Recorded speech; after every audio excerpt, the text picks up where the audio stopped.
Greetings, everyone. This is Rock and Roll Spot Connection with the Weekly Comic Book Roundup. We've covered this week's X-Men books as well as our miscellaneous Marvel titles for the week. And now it's on to this week's Avengers titles and Spider-Man titles, as well as dip into the Image Comics and into Image Comics. Kicking things off, we've got Black Panther number 5. Where we left off, Omolola was accused of being the traitor within the sleeper program, the sleeper agent program. This led to a fight between her and T'Challa, which was promptly broken up by the arrival of Shuri and the Hatazarazi. So she's on trial.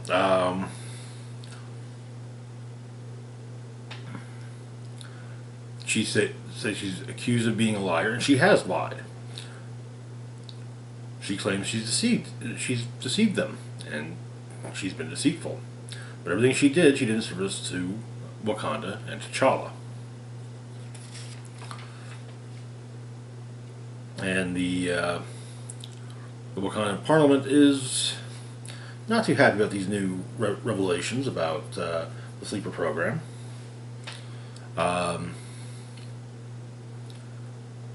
With Akili stepping up to defend an accusation from the Prime Minister against T'Challa. Shuri goes to the prison cells of Fort Han to speak with Omolola about the evidence she's uncovered. Though it's fairly clear neither one's too fond of the other at the moment. But Omolola insists on her innocence.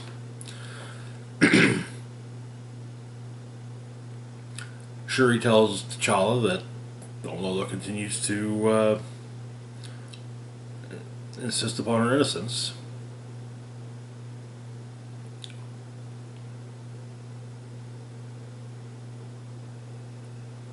But Shuri has done some digging in the communications array, trying to figure out just who it is who's communicating with the assassins or directing the assassins, and it appears it's someone in Wakanda. And Shuri makes the accusation against Akili. Accusations are then redirected towards T'Challa. T'Challa gives up the mantle of the Black Panther and remands himself to custody. Though while being escorted from the Parliament building, T'Challa manages to escape. He had apparently given Shuri a look, which she basically made a hole in their defense perimeter, allowing T'Challa to escape. And then Shuri then goes to release Omolola.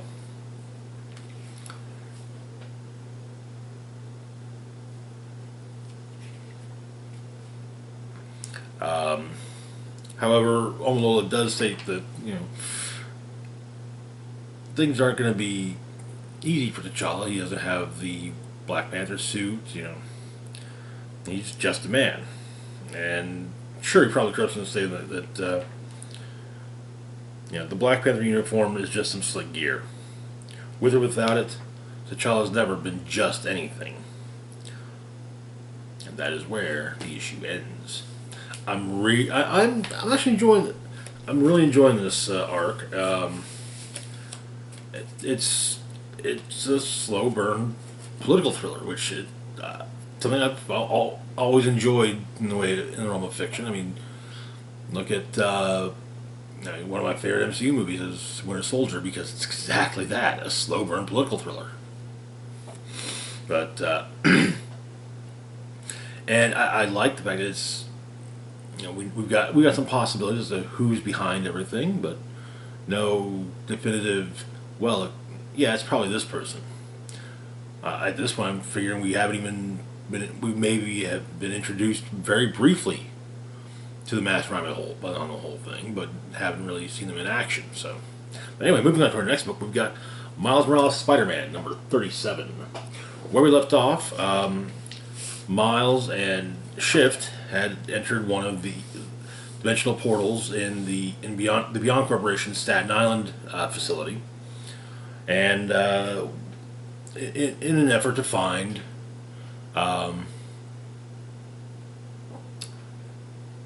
Miles' Uncle Aaron, kind of just popping about on various Earths. They've ended up in some space between realities, but they're not alone, as Ultimatum, the original 616 Miles Morales, is there too.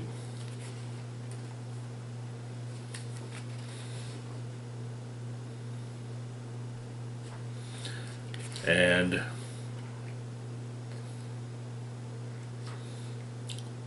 a little bit of catching up between them, and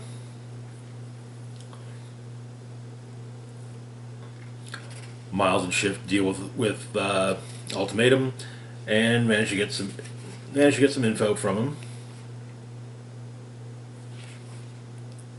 But there's a portal.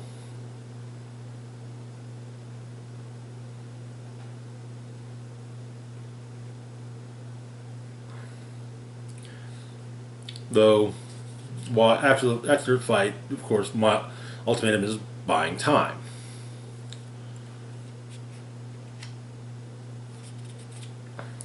His suit's self-repair protocols are up and running, and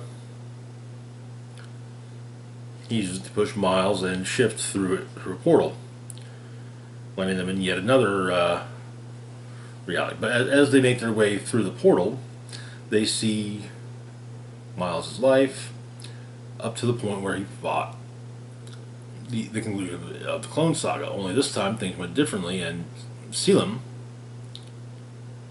killed Miles.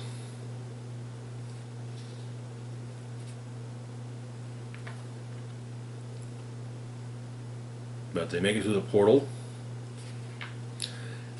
and they seem to be back in Brooklyn.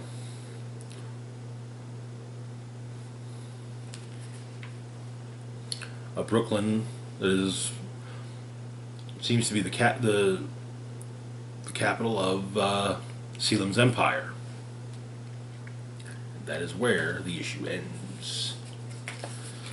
Things are definitely getting interesting with Miles' solo book. I'm still kind of curious if the wrap up of this arc is going to lead to is going to somehow tie into the Miles Morales what ifs, but we'll see. I guess fingers crossed. Speaking of the Miles Morales what ifs, our next book is What If Miles Morales number 2? What if Miles Morales became Wolverine? So this was an interesting one. The last one had Miles becoming Captain America. This one, well, clearly it has Miles becoming Wolverine. Starting off in Atlanta, 1981, Miles' hands are constantly hurting as his claws are starting to manifest. But his parents are busy. His mom grading papers. His father dealing with Uncle Aaron. And so Miles leaves and disappears.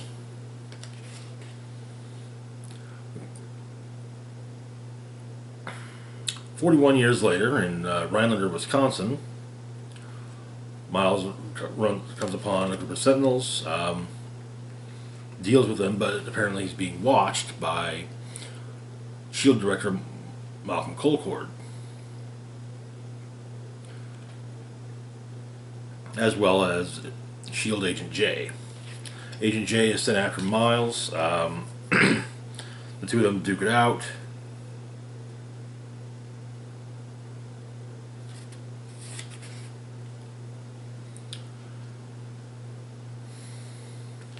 And Agent J manages to do some damage to Miles, and discovers his identity, stating that he got bitter. He turned so bitter and drove away Miles' mom, and he tried to fight monsters, but a monster is what he became. However,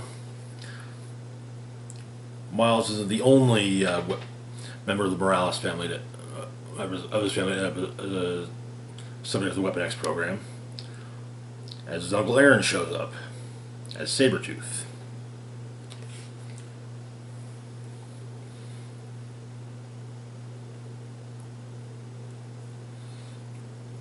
Injures Jay pretty badly, and Miles regrows his claws and very nearly uses Jay's sword to decapitate and kill Sabretooth when his dad stops him, but turns out that Director Colcourt's been watching.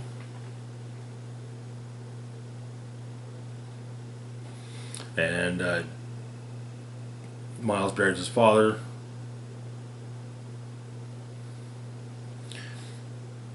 Basically tells Colcourt where to stick it when he's found by Gank Lee, aka Professor X, and the X-Men. Professor X has a proposition for Wolverine. And that is where the issue ends. To be completely honest, I want to see the story of that reality's X-Men now. I mean, the only difference is, Gank being Xavier, but yeah, the interpersonal dynamics are what would make it, or what would be interesting to see more than anything. But yeah, otherwise, good issue. I'm loving these What If Miles Morales. The next one is apparently the Hulk. Not the biggest Hulk fan, but we'll see what. It's part of the larger story, so I have enjoyed Hulk stories in the past. So, we'll see. Moving on to our next book, though, we've got Venom number 7. Where we left off, Dylan was in the town of Baywater, California, crashing in the back room of a biker bar. And it seemed the town's two biker clubs were a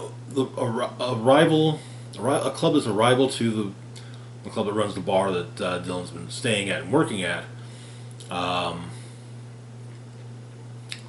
runs the bar that he's been staying at and working at. It seems they're gearing up for a big assault on the rival. A rival club of the club that runs the bar Dylan is staying and working at is gearing up for a big move, targeting the bar that Dylan's been staying and working at. Venom's got involved in trying to calm things down, but yeah. The issue begins with Bedlam arriving in Baywater, while Venom is dealing with the rival bikers. But Sleeper explains that Life Foundation is here, led by Spearhead. But Dylan lets the symbiote kind of retract from his face, and one of the bikers sees Dylan and says, "Oh, you're the kid that's sitting in the back room at Jake's. Knew he was behind all this." And then well, don't. That's all good though. He's gonna get his. The other club has arrived at Jake's, and so the two are. But Jake says to the rival club leader, "Hey, let's do this like old times, you and me." And so Dylan's on his way to hopefully save Jake when Bedlam attacks him. But he manages to seemingly kill Bedlam by turning his arm into a blade and sticking it through Bedlam's skull. However, Jake's having an issue with staying down, and the rival club leader basically says, "Hey, someone put him down." But the rules are rules, and Was it one-on-one? It's one-on-one. But the rival club leader shoots Jake in the head. And the club Jake was a part of is gunned down, and the bar is set ablaze. While Dylan's mourning Jake's death, Bedlam returns, explaining he's not just some Life Foundation symbiote, he's a King in Black too.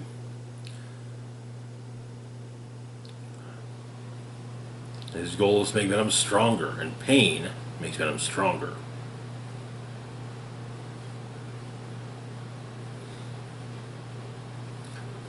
But he retracts the symbiote enough to show his face to Dylan. He says, "Look upon my face and no pain." And it's hinted from the very last panel that perhaps his face is that of Eddie Brock. But that is where the issue ends. Venom is definitely getting good.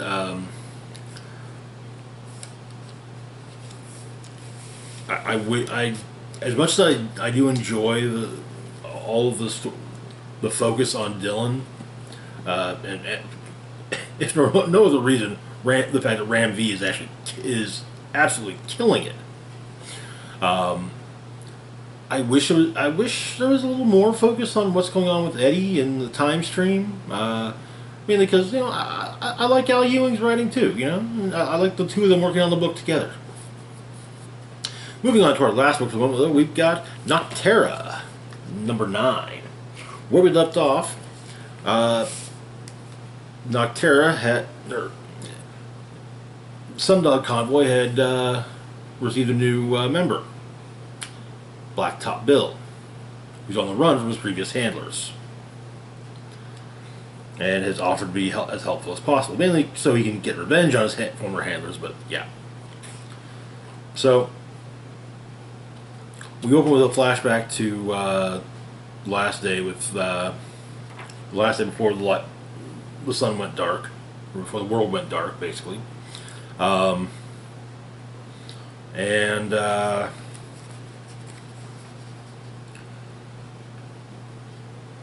Piper is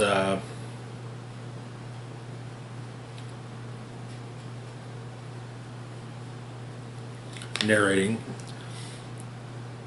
how everyone wants things to get back normal, and think about the lives people would have, the members of the people she knows would have led had the world not turned dark.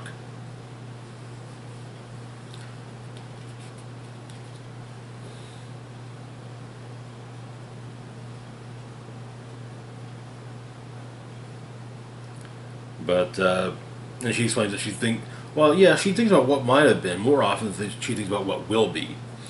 She closes her eyes and thinks about a big AM, a world filled with light, a better world, and she sees her friends leading the way.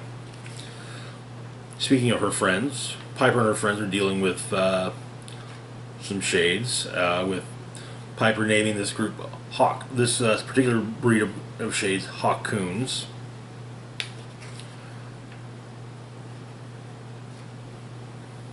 But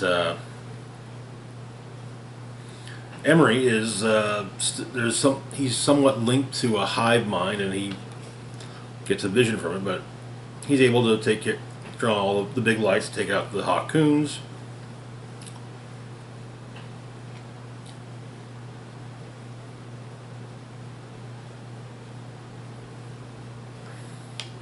But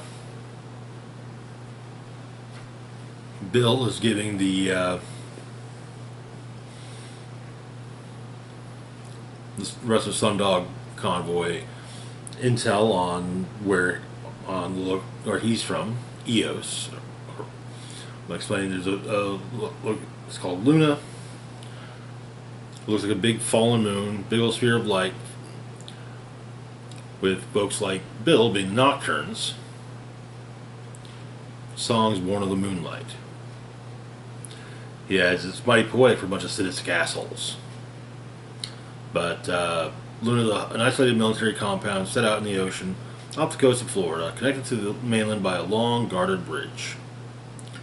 Because they're making more nocturnes, who are hunting him, and by proxy, all of Sundog Convoy right now.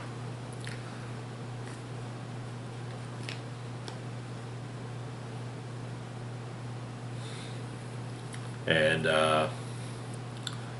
obviously, Piper's not happy about Bill being part of the convoy.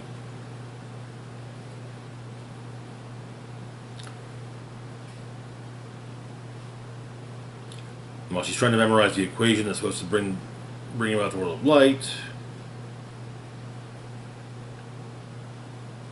and she asks, what good is it? An amazing new world is built on a shitty foundation.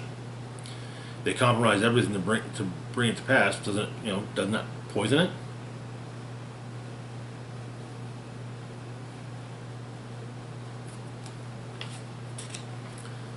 But as they make their way to Florida, the convoy is attacked by more Nocturnes. Bill tries to get out.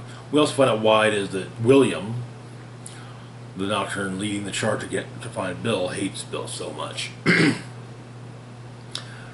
They were the two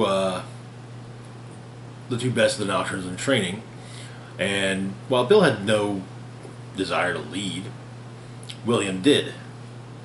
So they fought it out, and Bill didn't kill him. Bill cut his dick off and smashed part of it so it could be reattached.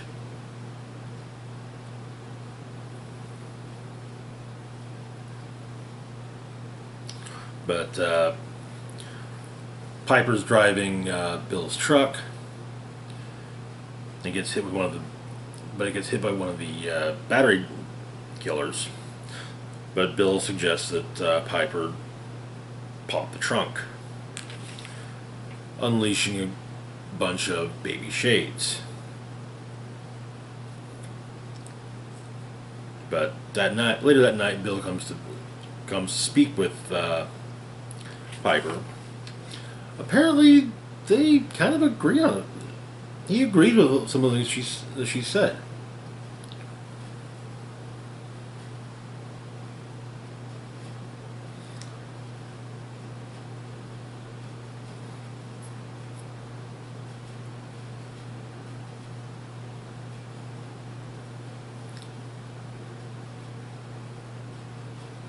But he's mainly there to pass along some of his own philosophy to her.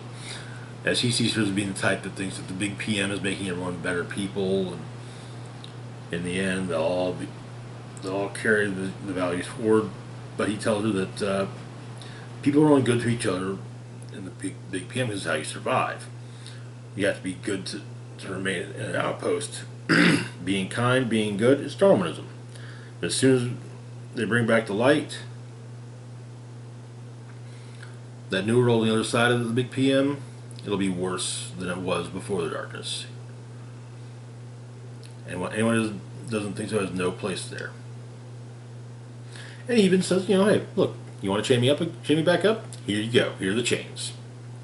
While he's having this conversation with her, also, he killed a Nocturne that was creeping up on her. And that is where the issue ends. Nocterra is definitely very interesting. I wish there hadn't been that multi-month hiatus that the book went on. But, I mean, to be fair, I'd rather a book take a break. If an artist is needing to take a break, and especially with a creator-owned title, I completely understand basically, kind of saying, hey, let's take a few months off so I can, recharge the batteries. So, while it kind of, in the instant gratification matter, it kind of blows. At the same time, I get it. Things like that are what make smaller publishers a little bit better than the big two. But anyway, that's going to do it for now. As always, feel free to like, share, and subscribe. Links to my Facebook, Twitter, Patreon, and PayPal can be found in the description box down below. This is Rock and Roll Spock signing off, saying live long and rock hard.